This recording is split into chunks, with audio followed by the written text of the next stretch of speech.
My name is Martin. I'm a paramedic and an ER nurse, coming up on 20 years now. In 1990, I was still just a kid, 21 years old, doing my EMT clinicals at a hospital in San Jose. I barely knew how to hold a blood pressure cuff. One night, a woman was brought in, a wife, a mother, who had been drinking badly. She dropped her daughter off at a friend's house, then veered off the road on her way home, slamming into a tree. She wasn't wearing her seatbelt. Only the very top of her skull had gone through the windshield. A grotesque, almost surgical injury, like a crown pressed through glass.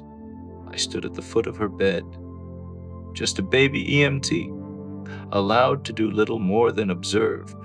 The trauma room was a cramped, cold rectangle, barely 10 feet wide. The nurses and firefighters crowded one side. A doctor, a few techs, and more nurses huddled on the other.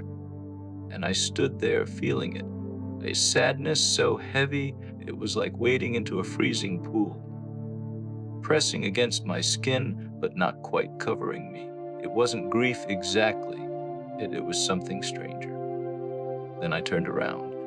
She was there, standing behind me, the woman from the crash, her brown hair tucked neatly behind her ears, a pale-colored blouse fluttering in some invisible breeze. She wasn't looking at me. She was staring at herself, lying broken on the table. I froze. All around me, the living shouted. Blood dripped onto the tiles. Machines screamed.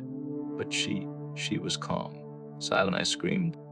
A nurse helped me stumble outside, where I slumped against the wall, head between my knees, gasping like some pathetic rookie, and maybe I was.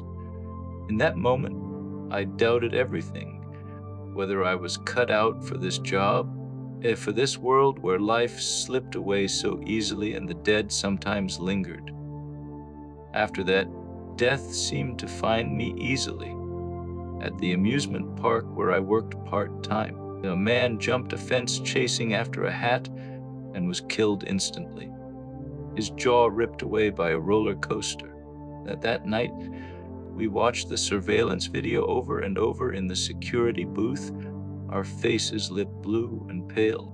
And there he was, standing between me and another officer, just watching the screen, not really looking at the footage, just present, silent, unblinking. I didn't dare turn my head fully. Out of the corner of my eye, I caught glimpses. A glimpse of what he'd been wearing, a flash of movement. I was afraid, sick with terror, that if I turned and looked straight at him, I'd see what was left of his face. The third time I glanced, he was gone. The fear, however, stayed a little longer. Years passed. I grew up, built a life marriage. Kids, a dog, but the strange visits never truly stopped. One night, not long ago, Maura was driving home from the grocery store. It was September, the air heavy with late summer heat, and then I saw her. A woman standing perfectly still in a driveway just half a mile from my home. Silver hair flowed over the straps of a thin nightgown. Her skin glowed faintly under the streetlights. She was staring right at me. This was different. They never looked at me before. I pulled the car to the curb without thinking, as though drawn by something heavier than fear. I stepped out, leaving the door ajar. "Hello," I called, my voice barely a whisper. She stepped forward. Again, her movements were jerky, unnatural. She mouthed something I couldn't hear. The air grew colder around me, the night folding in tight. I scrambled back into my car, slamming the door. She walked up, placed her hand gently on the window. A simple, almost tender gesture. I fled. The garage door shuttered, closed behind me, cutting off the night, but the terror followed me inside. If I kept imagining, if I turned around, would she be standing at the top of the stairs, at my bedside, outside my window? That weekend, I couldn't shake the feeling. I buried myself in research, desperate for an answer. That's when I discovered the Irish belief in thin places, places where the veil between the living and the dead wears dangerously thin. And sometimes it's not just a place, sometimes it's a person. I am a thin place, and it isn't over, not even close. The most recent was Cowboy. He came into the ER with a GI bleed. I remembered him from a prior visit. A rough old man, sharp-witted, funny.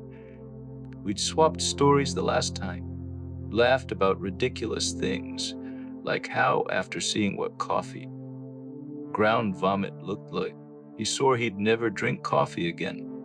This time, though, he was different, pale, quiet. I started an IV for him and asked if he wanted coffee, teasing him gently, trying to make him smile. He chuckled then, but there wasn't much strength behind it. Later that night, he coded. We worked him hard, but it was too late.